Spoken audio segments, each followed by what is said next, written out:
rescinded through tefillah, whatever else, but practically speaking, the nevuah was out, and the nevuah can be rescinded, but it was already on the level of the nevuah, and nevuah is emes, right? What do we say about nevuah? Asher, what is it? We get neviah emes, right? Navi emes. We believe in nevuah. Okay. So, therefore, let me ask a couple of questions. Now that we're back in Shlach. Okay, everybody with me? We went journey, we took a step back. By the way, there's one more very, very fascinating thing that you have to know as a prelude to this question. There was one thing that sadly happened right before the Rahi bin Soa. Moshe wanted to bring somebody along who refused to come along. Who was that? Yisro.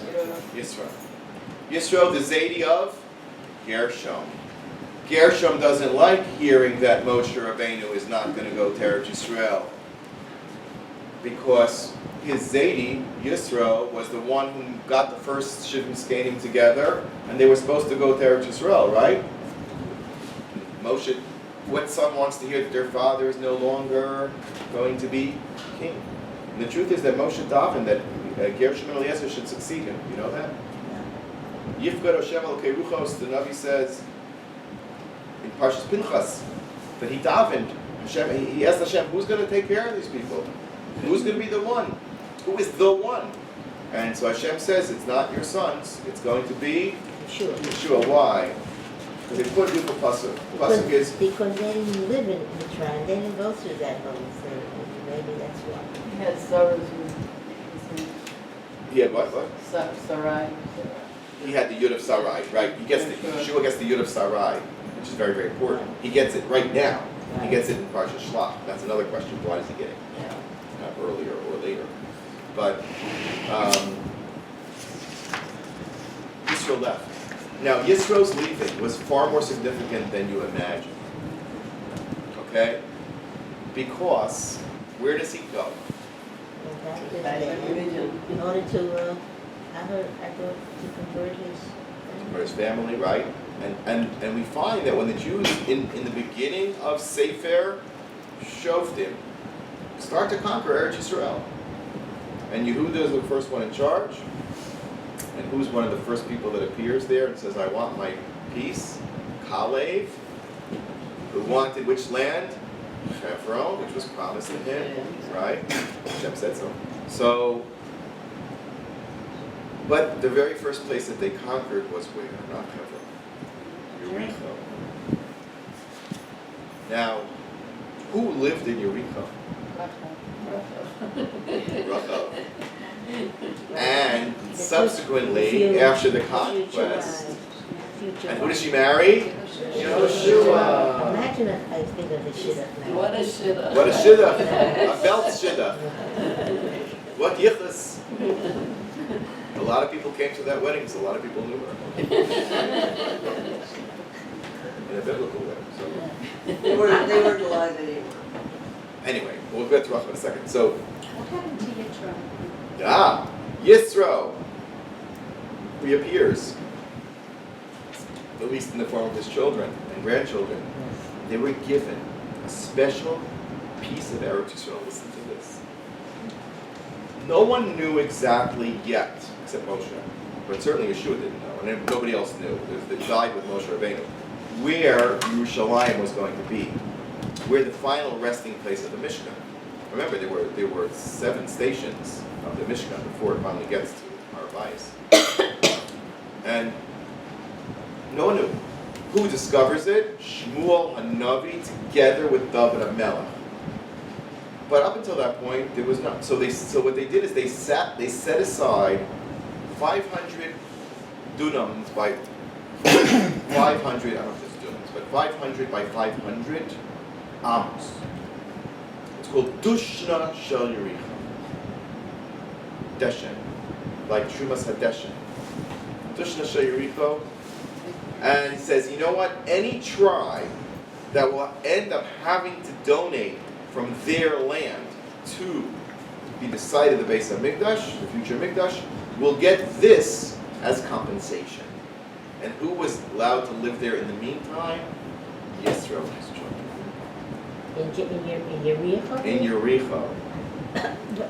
in Yericho, not just in Yericho, but on the designated place that was reserved for the Tumura, the exchange of the Beis HaMikdash. So Yisro is very, very important to the conquest of Eretz Yisrael. And I'll tell you something very sad. So Binyamin later got this spot, right? Since it was They said it, left. whether they actually took it or not, I don't know, but yeah, technically, Yehuda gave a piece and Binyamin gave a piece for the Beis HaMikdash. And it was exactly, their border was right by the Mizbeach. In fact, it cut through the Mizbeach on one side and on the other side. One side was Binyamin's and one side was Yehuda. That's why one part has a Yisod, has a base, because Binyamin represents the Midah of Yisod. Tzaddik Yisod represents Yosef Rachel, and that's where all the blood was spilled, on the Binyamin side, not on the Yehuda side. And he didn't take, you said? What's that? I don't know if they ended up, what happened, it says that they set it aside. What really happened to it, I don't know. Okay, so Yericho is the key to Eretz Yisrael. Rachmanu Litzlan. What was the first thing Arafat Yimach Shemo V'Zichro was given? Yericho. And they almost gave him the other key entry point to Eretz Yisrael, which was Kever Rachel. It was this much. Do you know who saved Kever Rachel? Menachem Porush. And who else? There was two people.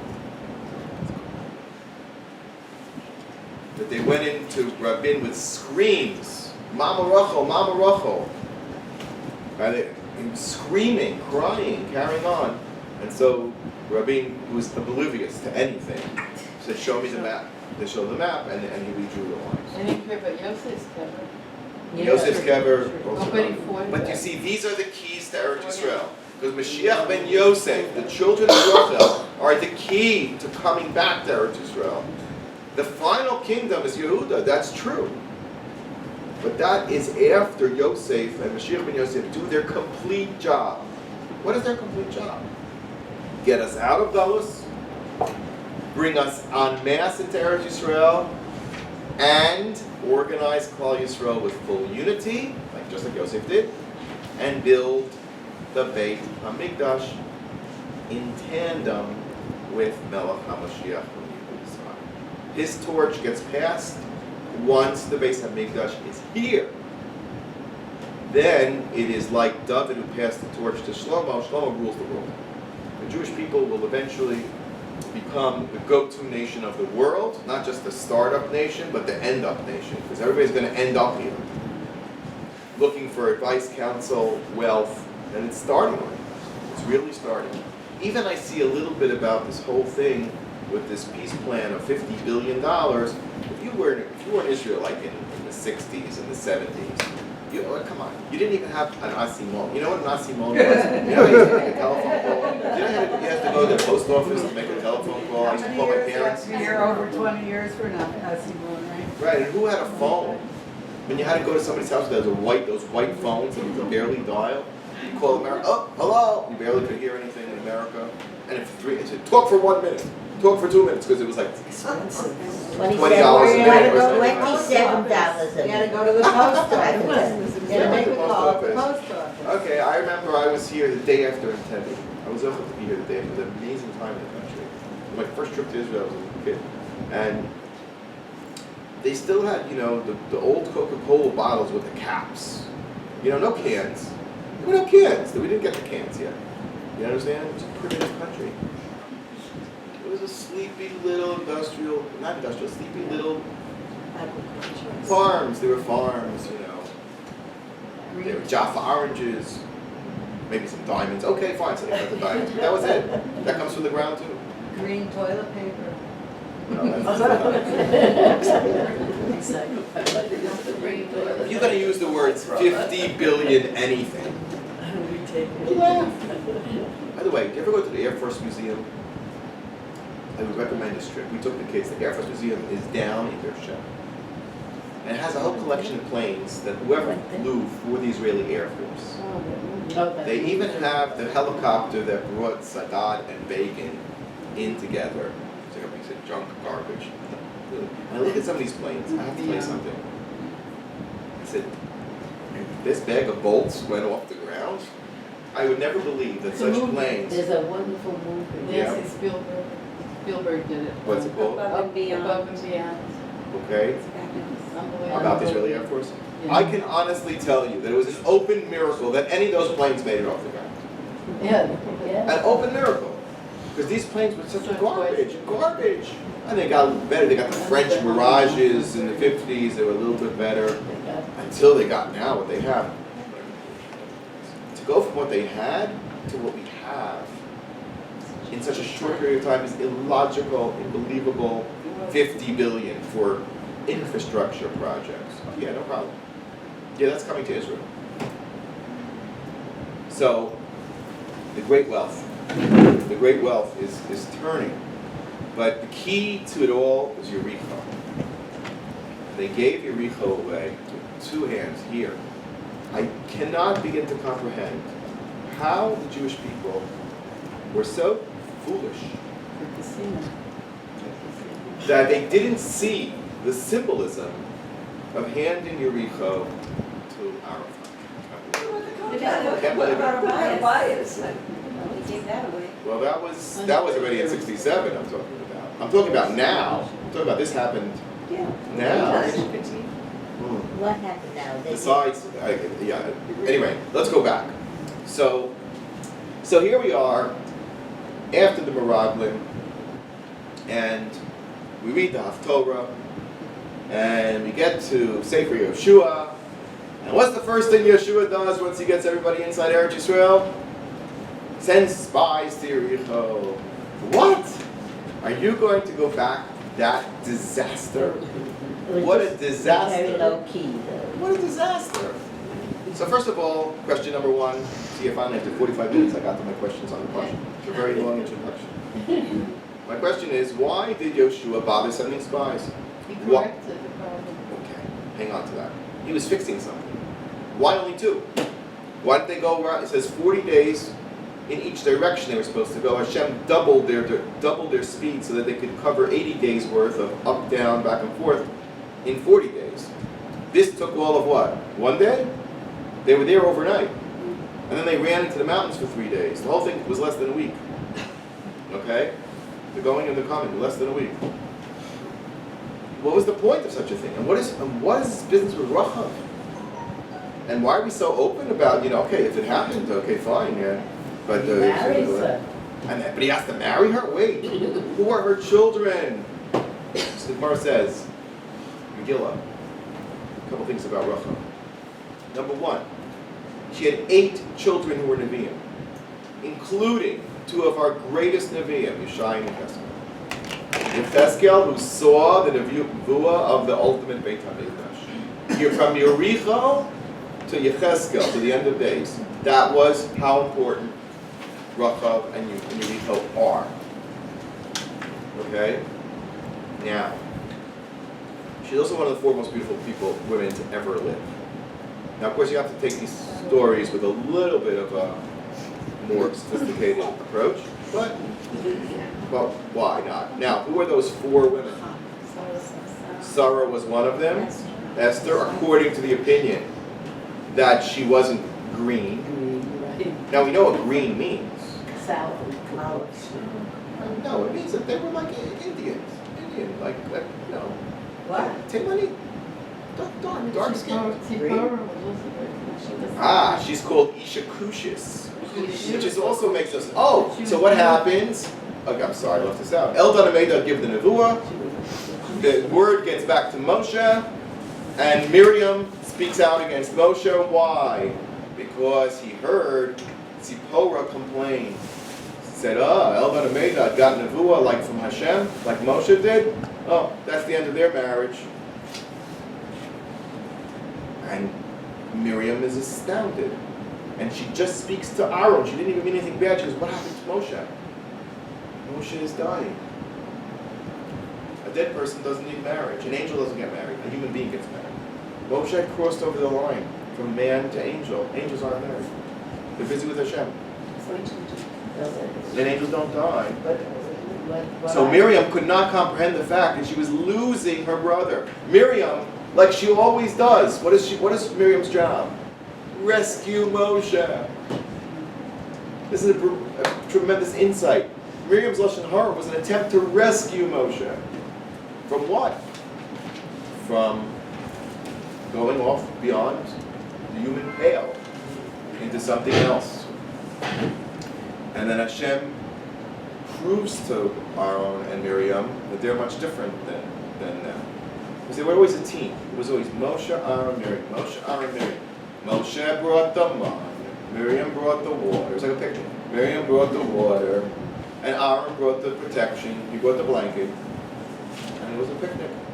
But no more.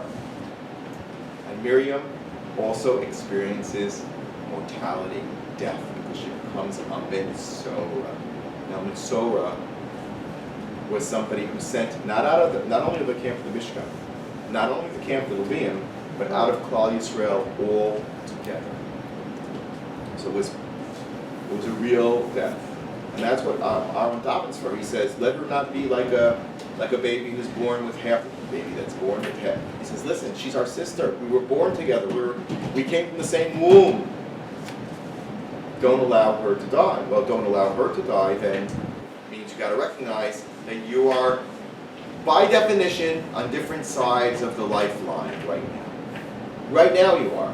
Oh, if you want to pull Moshe, think of it this way, you want to pull Moshe down to the level of human being, and you're going to be pushed down to the level of non-being. If you're willing to live as a human being and accept that Moshe has crossed the line to become a Mal, it's a brilliant, Mida Keneged Mida. That's what happened. Okay, so let's go back to Racha for a moment. Racha was as beautiful woman as ever lived. Esther, according to the opinion that she wasn't green. If, according to the opinion that she was green, then it's Vashti who's the most beautiful woman in the world. Vashti was also green? Well, I guess either one. She had a tail. That's what happened to her. Temporarily. But her beauty was legendary. Daughter of Nebuchadnezzar, ruler of the world, who destroys what? The Beis HaMikdash. Now follow me. Esther, let's make a list.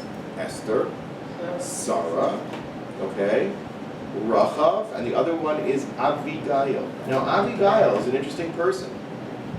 Who is she? She was the wife of David, who was... After he was her first husband died. Yeah, her first husband was named Nabal.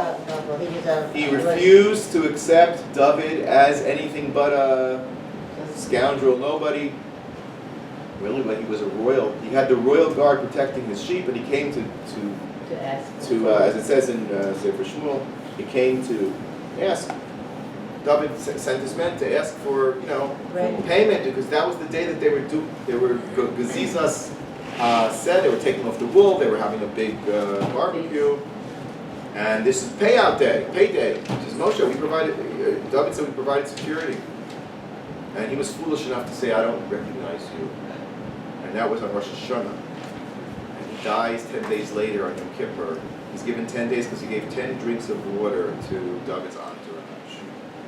But immediately, prior to Rosh Hashanah, Abigail loads up food, right? And runs it out to David Melech, and saves her husband's life, but also crushes him.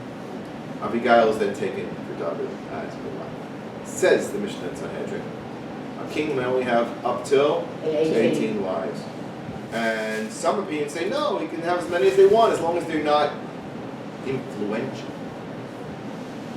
As long as they're not Lahavdil Hillary, that she wants to make an office in the White House. No, that kind of wife, out. But a wife for yourself, fine.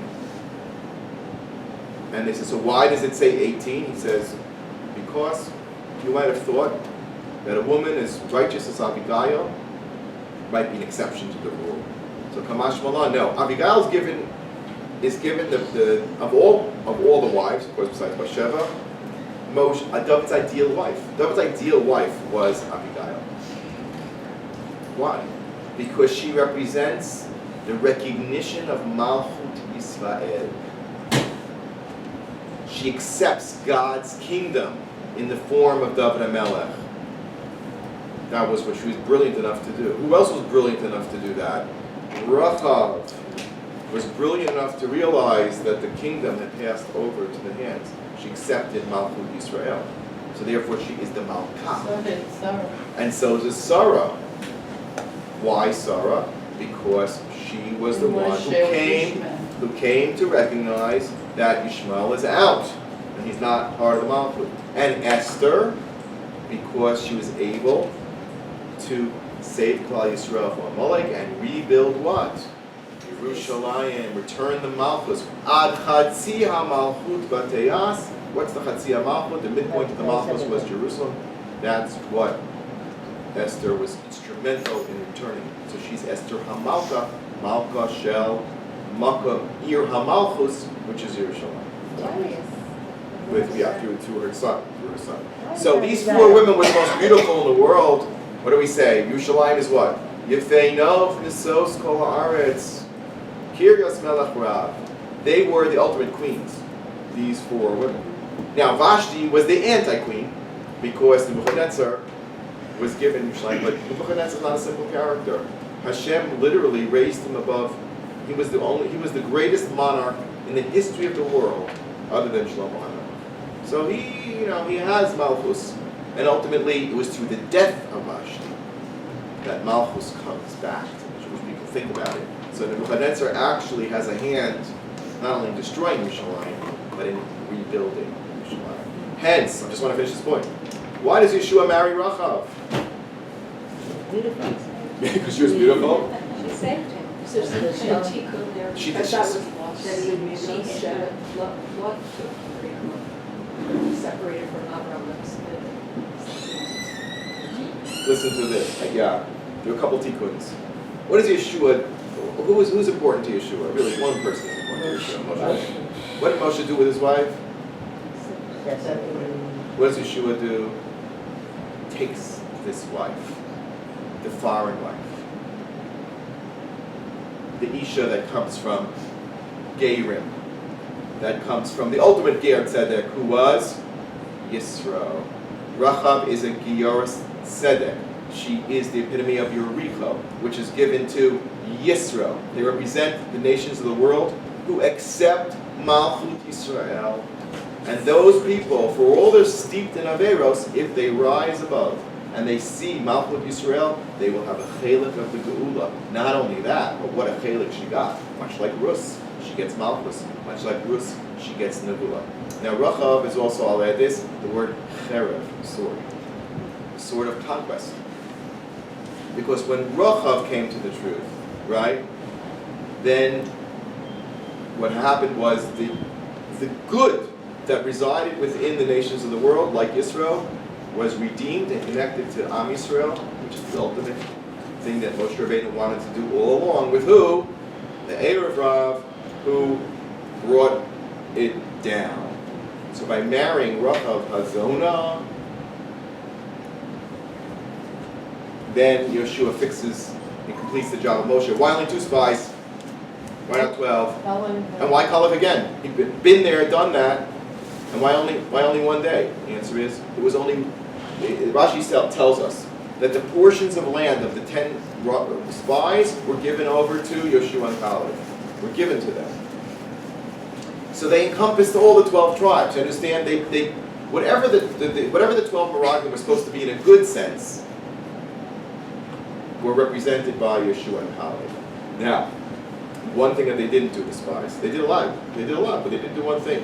They didn't encourage Klal Yisrael that they're going to conquer Israel, just the opposite. So the finishing the piece of work that Moshe started was he had to send spies that are going to come back and say, we got this. We're going to conquer Israel. That was the missing portion of the selection of the spies, and that's exactly, they didn't have to travel the land. We know about the land. They needed to come back with the following words. Lachmeinu heim. We've got this. And that's precisely what they came back with. And Kalev went because he was continuing his mission. And Pinchas was sent to represent Yehoshua. Why? Why Pinchas? Listen to this. Some Forshim say because in the end of days, who will also have a portion in Eretz Yisrael? The Leviim, out of which come the Kohanim. What is Yericho? Yericho was the exchange place for what? The Beis Mikdash. We had to have a Kohen there. We had to have a Kohen Gadol. By sending Pinchas, the righteous Kohen, Bris Shalom, to Yericho, he touches that Dushna Shel Yericho, marking it off as this is the beginning of the process of the Holy Pesach. It was Okay, was so it this an is. Ari mikvah? Was it an Ari mikvah? Yericho was not in Yericho, but it was the place in which we transform the evil of the Canaanim, start moving it towards the good. I wish you a wonderful week. Thank you. Rabbi,